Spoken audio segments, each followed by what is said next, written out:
मेरे साथ क्या बीती, क्या संघर्ष रहा मेरा, मेरी हार्दिक इच्छा है कि मैं आपसे शेयर करूं।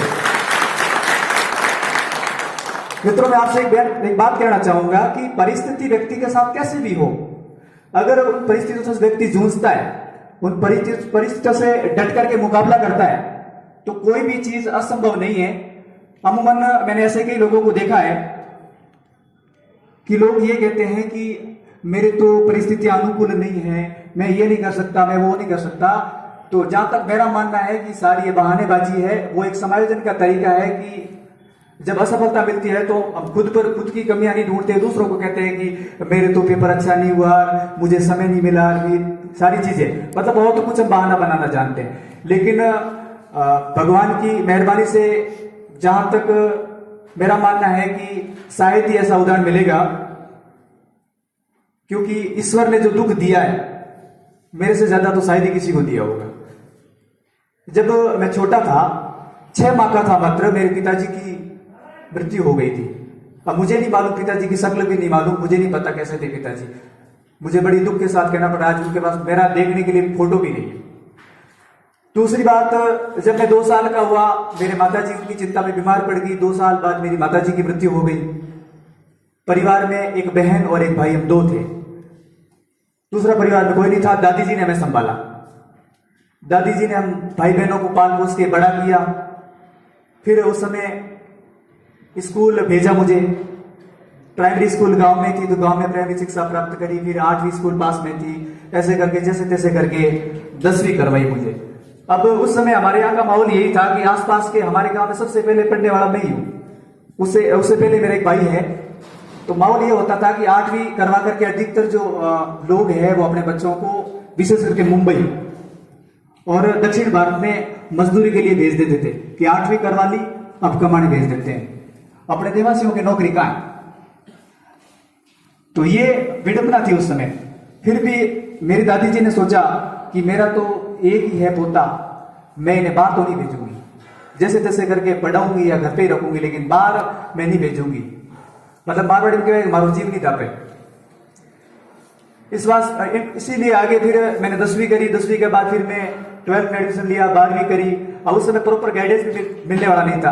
अब वर्तमान में तो 12वीं करते तो बीएसटीसी फ्री का एग्जाम दे देते हैं, एसटीसी कर लेते हैं, सीधा रास्ता है कि एक बार तुरंत नौकरी मिल जाती है। लेकिन मुझे ये नहीं पता कि एसटीसी क्या होती है। मैंने 12वीं कर ली, लेकिन मुझे नहीं मालूम था कि बीएसटीसी क्या होती है। अब इसके बीच में एक और घटना घटी। जब मैं 11वीं परीक्षा की, मेरी वार्षिक परीक्षा चल रही थी, मेरी दादी जी जो एकमात्र हमारा सहारा थी भाई बहनों का, 80 वर्ष की उम्र में वो भी चल बसी। परिवार में भाई और बहन 2 रह गए। बहन की शादी हो चुकी थी। अब मात्र 6 महीने हुए थे दादी जी को गए। मेरे जीजा जी जिनकी एक्सीडेंट में डेथ हो गई।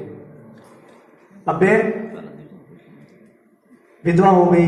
बहन उसी दिन से चिंता में। वैसे ही माता पिता का तो भगवान ने दुख देखा ही था, दिया ही था।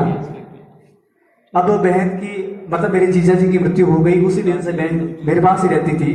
दादी जी के जाने के बाद वो भी चिंतित हो गई, उसी चिंता में बीमार पड़ गई। हमने खूब प्रयास किए, मेरे अंकल जी उन्होंने दवाई लाई, लेकिन कोई सुधार नहीं हुआ। बस ये कहती थी मुझे अब जी के क्या करना है। और मात्र 6 महीने बाद जब 12वीं वार्षिक परीक्षा चल रही थी, उसी दिन एकमात्र मेरी बहन, परिवार की एकमात्र मेरी एक ही सदस्य जो जीवित थी, उसकी भी मृत्यु हो गई। अब इससे ज्यादा दुख तो क्या हो सकता है। अब परिवार में बचा मैं अकेला, कोई नहीं परिवार में संभालने वाला भी। फिर मेरी बुआ है, उन्होंने मुझे संभाला। वो आए मेरे पास, 3 साल तक मेरे पास रहे, बुआ और फूफा जी दोनों, वो मेरे पास रहे। अब मैंने फिर 12वीं के बाद भीनमाल कॉलेज में एडमिशन लिया, लेकिन रेगुलर में गया नहीं। करी वैसे रेगुलर, लेकिन कॉलेज को भी रेगुलर गया नहीं। अब साथ में जरिया कुछ था नहीं, तो मैंने प्राइवेट स्कूल ज्वाइन कर ली फर्स्ट ईयर के साथ ही। First year, second year, final year, 3 साल तक मैंने प्राइवेट स्कूल में गांव में पढ़ाया। फिर मैंने पीटीटी दी, तो उसमें पीटीटी में वो 10 साल मेरी 3rd रैंक गई थी। तो संयोग से कोई मित्र थे, उनके कहने पर ले ली। मैं कॉलेज तो आ नहीं सकता हूँ, बीएड में रेगुलर, तो मेरे घर पे रहने वाला कोई नहीं है, बुआ के पास भी रहना पड़ता है। तो ऐसी कोई कॉलेज बताओ ताकि मुझे जाना नहीं पड़े। हो सकता है तो 10-15 हजार उसमें डोनेशन वाला कुछ चलता है बीएड में, तो दे देंगे, पर जाना नहीं पड़े, क्योंकि मेरी परिस्थिति नहीं है कि मैं रेगुलर जाऊं। तो कोई कॉलेज थी अबू रोड में, मित्र ने बता दी इस कॉलेज को ले लो आप, आपकी ये बात हो जाएगी, सारी चीजें हो जाएगी। तो मैंने वो कॉलेज ले ली, लेकिन संयोग से प्रिंसिपल ऐसा आया कि उस कॉलेज में 100 एडमिशन थे, 100 में से 35 बच्चे रेगुलर आए थे, 65 नहीं आ रहे थे। तो मैं प्रिंसिपल सर से कहा कि 65 नहीं आ रहे तो मुझे भी उनमें शामिल कर दो। मेरी परिस्थिति ऐसी है कि मैं आ नहीं सकता हूँ रेगुलर। अब यहाँ क्लासें लगती तो कोई बात नहीं, जब क्लासें नहीं लगती तो फालतू में परेशान क्यों करते बोला करके।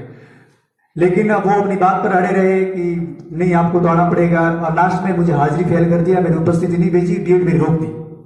बिल्कुल टूट गया मैं। यार पढ़ाई कर रहे थे, एकमात्र जरिया था, वो भी मुझे फेल कर दिया। जीवन में पहली असफलता मिली थी पढ़ाई के क्षेत्र में। फिर भी खुद को संभाला, जैसे तैसे करके दूसरे साल मैंने वापस एक्स स्टूडेंट के रूप में बीएड करी। और जैसे ही बीएड करी और बीएड करते ही तुरंत उस समय रीट 2015 की भर्ती आने वाली थी, चर्चा चल रही थी कि रीट वर्तमान में रीट आ रही है। वैसे ही 2015 में पहले 8 होती थी, उसमें नाम चेंज करके रीट कर दिया था। तो सोचा कि अब प्राइवेट स्कूल में रहेंगे तो ये लालच है थोड़ा 10-5 हजार का, अब इससे अपन सक्सेस तो होंगे नहीं। तो मैंने 2015 में घर छोड़ के, मेरे मित्र हैं उनके साथ में जोधपुर आ गया। सोचा कि कोचिंग कहाँ है, इधर गए, आदर्श में जाए, उत्कर्ष में जाए, कहाँ करें, क्योंकि नई नवेले थे, कुछ भी जानकारी नहीं थी, घर से पहली बार बाहर निकले थे। अब जोधपुर आए, फिर हमने उत्कर्ष कोचिंग ज्वाइन करी। मात्र मेरे पास 3.5 महीने थे, मैं लगभग नवंबर एंडिंग में आया था, फरवरी में परीक्षा हो गई थी रीट की, फरवरी 2016 में। तो उत्कर्ष से कोचिंग मैंने ज्वाइन करी। 15 जनवरी के आसपास कोर्स पूरा हुआ, 7 फरवरी को परीक्षा थी।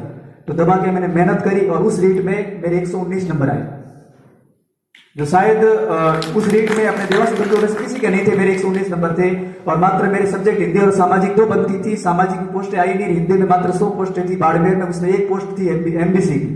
एमबीसी का 1% आरक्षण था, उस 1 पोस्ट पे मेरा सिलेक्शन 64वीं रैंक से हो गया। जिंदगी का पहला सिलेक्शन, पहली सफलता मेरे हाथ लगी।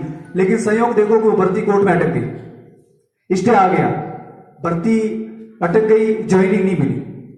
तो सोचा कि अब कुछ बैठे रहने से कुछ नहीं होगा। अब थोड़ा हौसला मेरा भी बढ़ा कि जब पहली बार घर से आए, 3-4 महीने मेहनत करी अच्छे से, अपना सिलेक्शन तो जब हो गया है तो आगे सेकंड ग्रेड आ रही, उसी में क्यों ना भागे आज मैं। फिर मैं सेकंड ग्रेड वापस जोधपुर रहा, रूम लिया, दो साथ में थे, 2 जने साथ में रह करके तैयारी करी।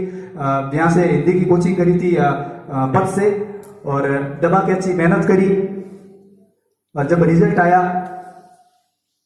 तो कुछ आशा से ऊपर ही परिणाम आया। और राजस्थान सेकंड ग्रेड 2016 में मेरी वापस 3rd रैंक है। साथ ही साथ 2018 वाली रीट भी मैंने दे दी थी फरवरी में। रिजल्ट सेकंड ग्रेड की एग्जाम तो पहले हो गई थी, लेकिन जब रिजल्ट आना था तो रीट वाली तैयारी भी करी कि ये रिजल्ट आएगा, पता नहीं क्या कैसे है। तो मैंने रीट वाली तैयारी भी करी और 2018 वाली रीट थी, उसमें भी मेरा हिंदी से सिलेक्शन हो गया, सामाजिक से हो गया, 128 नंबर आए रीट में। अब कहते हैं भगवान जब देता नहीं है, देता तो छप्पर फाड़ के देता है। तो उधर वो 16 वाली वो फिर कोर्ट से निकली भर्ती, उसमें मेरी पोस्टिंग है आलपुरा में पास हो गई, मतलब स्कूल अलॉट हो गई, तो वो मिली। इधर सामाजिक, इधर हिंदी, इधर सेकंड में 4 नौकरियां 1 साल। और फिर भगवान की मेहरबानी से नेट जेआरएफ भी हो गई। तो एक ऑप्शन ये भी था कि आप जेआरएफ में जाओ, पीएचडी करो और स्कॉलरशिप लो। तो मेरे पास 5 रास्ते थे। तो कुल मिला के सफलता और दौर शुरू हो चुका था। फिर मैंने सेकंड ग्रेड ज्वाइन किया ना, थर्ड ग्रेड ज्वाइन एक भी नहीं की, 16 वाली भी नहीं की, 18 वाली भी नहीं की, सेकंड ग्रेड ज्वाइन की। वर्तमान में मेरी पोस्टिंग जो सिवाड़ा है, सांचौर के जस्ट नजदीक ही है, 20 किलोमीटर की परिधि में पड़ता है, वहां पर मैंने ज्वाइन करी। और फिर आगे लक्ष्य ये था कि भी कुछ आगे करें, जब इतनी सफलताएं मिल रही है तो आगे भी जरूर मिलेगी। अब थोड़ा हौसला है वो बुलंदी हो गया था, थोड़ा आत्मविश्वास भी ज्यादा ही कुछ हो गया था।